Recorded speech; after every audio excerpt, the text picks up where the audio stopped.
Okay, hello one and all, it's Perryhelion74 here. Here we have something a little bit different. It's Amiga based, but here are some CD games I bought back in the 90s. I bought them literally upon their release at the time, and these are some fantastic CD games for the Amiga.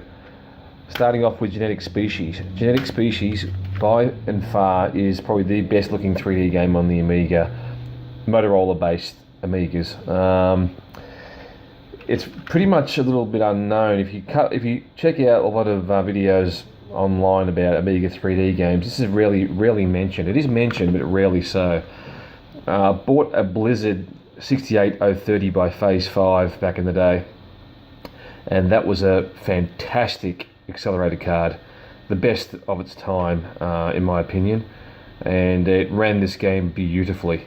It says down here it's the requirements were AGA, which is A1200 or A4000, or if you had a graphics card for your Amiga, you can run it too, of course.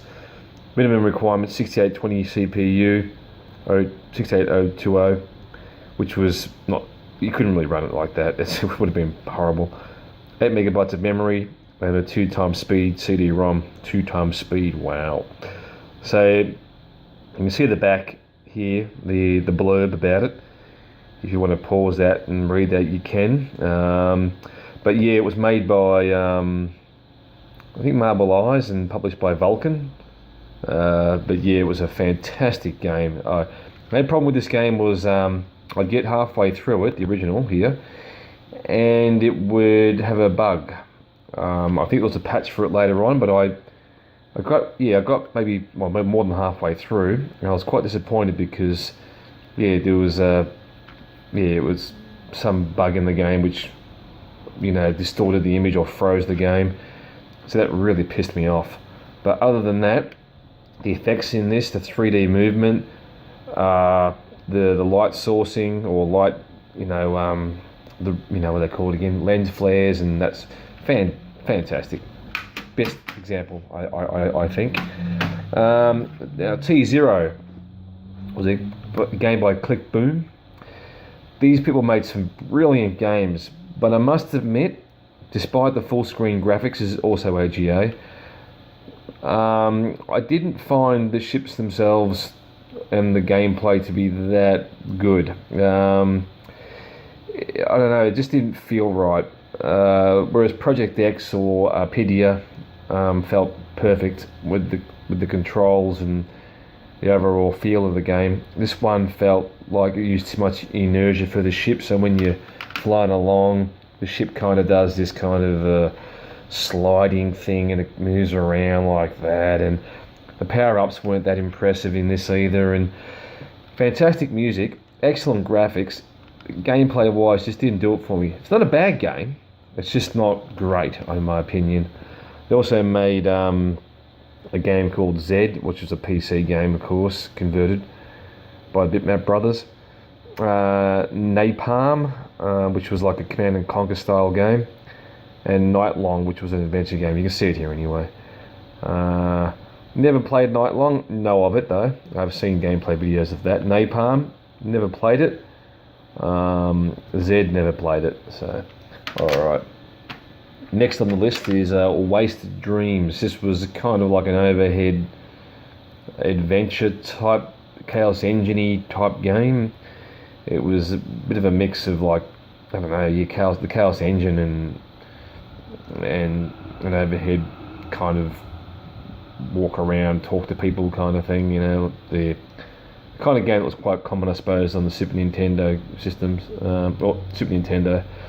But yeah, you kind of it's got a great intro to it. The voice acting is a bit poor, but yeah, the game's about finding a new place, the new Earth. So you take off in a ship, you go into hypersleep, I think, and you wake up and you arrive at the new Earth, and you have to land and explore it and see if you can set up a colony. But you find along the way that things aren't what they seem, and something's already there, and you get attacked. And it's a great game. It really is a good game. I enjoyed it thoroughly and finished it back then as well. T-Zero I never bothered to finish because I didn't really enjoy it. That I wanted to finish, but couldn't because it was buggy. Wasted Dreams, great game, recommended. Made by, who's that made by? Digital Dreams, so in 1999. So yeah, and the next one is Trapped 2. Now I played Trapped 1 and finished it. I loved it, absolutely loved it. I picked this up recently though at a retro gaming or retro meet, and it was on sale there about a year ago. I picked it up in case I ended up getting a 68040 one day, or upgrading the accelerator card in my Amiga. It doesn't run well with the 68030, so I haven't bothered playing it yet. Also too, my CD drive is no longer available for my Amiga, so I've got to set up a new CD drive for it so I can give this a shot one day, hopefully with a new accelerator. But anyway, just thought I'd mention a few CD-based Amiga games I have here.